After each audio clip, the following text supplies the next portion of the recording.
Welcome to the Franky Ro Show. I am your host, Roshell. Now, I'm sure you recognize our next guest joining us tonight, Katrina Parker from NBC's Season 2 of The Voice. She blazed the stage and won the hearts of many as she competed against other contestants who were also in it to win it. Now, Katrina Parker came in at number 2 on NBC's The Voice, but today she is shining in her own spotlight at number 1. She's making music and making some great moves, and she has stopped by the Franky and Ro Show to tell us all about it. Hi, Katrina. How are you? I'm good. How are you? I'm great, thank you.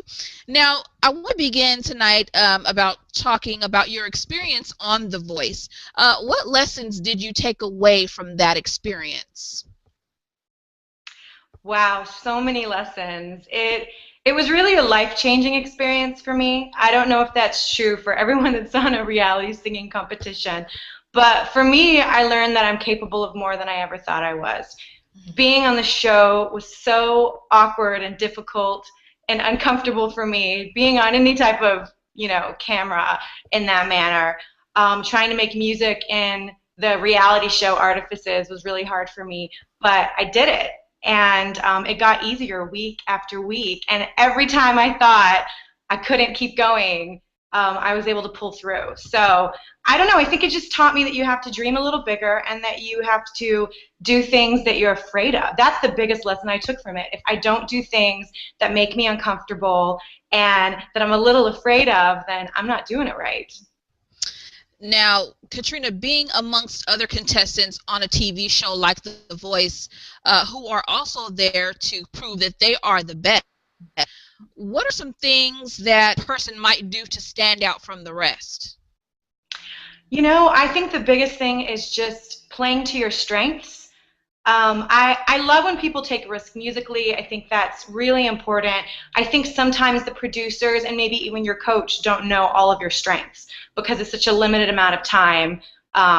So I think you have to kind of show all the sides of yourself, number one, but I think you also have to really play to your strengths. I think that's how you have to stand out.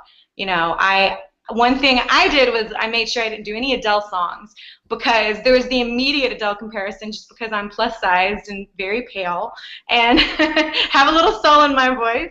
So I really try to stay away from that because I think the minute I did that, I would have gone downhill very quickly.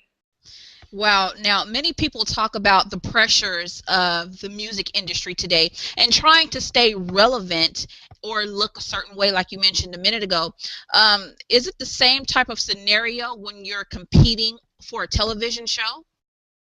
I mean, you would think it would be. You think that's what people are looking for, but I think what The Voice shows us is that the package isn't always what you think it is. The star quality can come in so many different packages, so many shapes, so many sizes, and that's the only reason I even considered trying out for the show, because I do really feel like it opens the door to show that maybe the public is open to more than what they're given, on a silver platter via the radio and, the mainstream industry. So I think that in some ways for me, as difficult as it might have been, I think not being your average sized woman and not being the same as everyone else, I think for me it actually helped me. I think that I went in, I knew who I was not ashamed of who I was, and I think that standing out, for better or for worse, I think is always a good thing.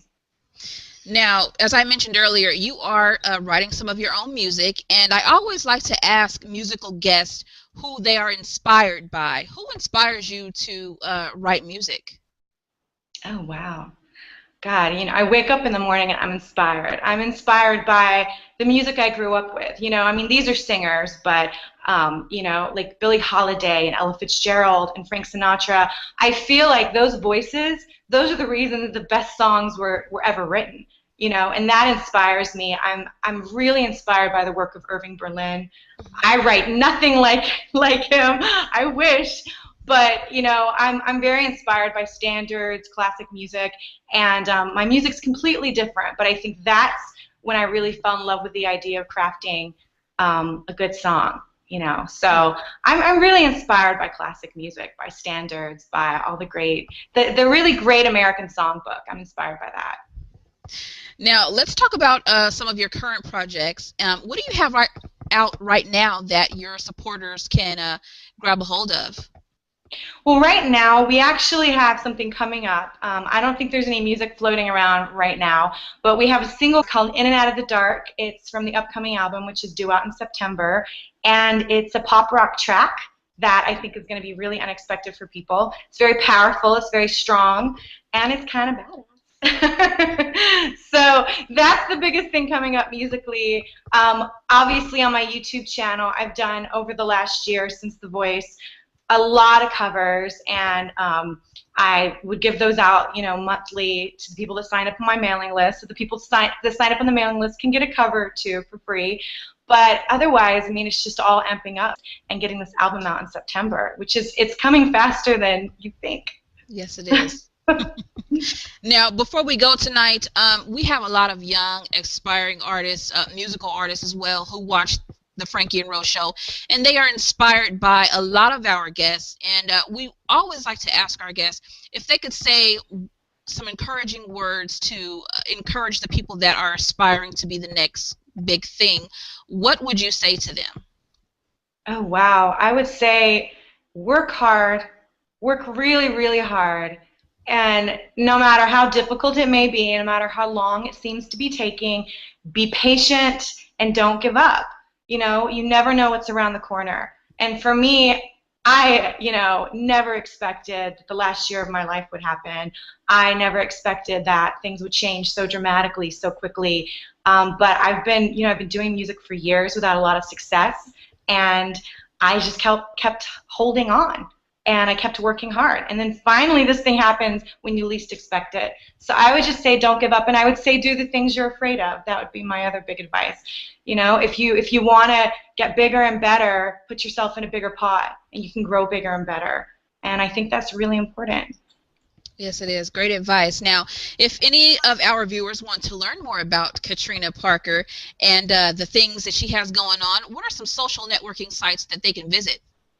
Oh, well, Twitter, obviously. It's Katrina P Music is my Twitter handle. And my website, katrinaparker.com. We keep that pretty updated.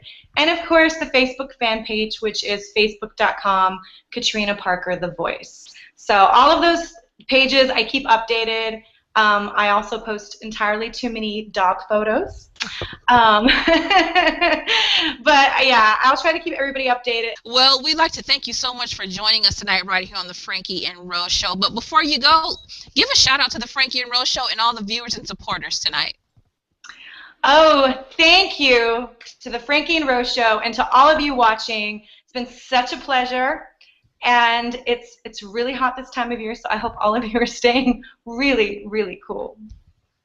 Well, thank you so much for being a part of tonight's show. We look forward to seeing what you have coming and the new music that you have on the way.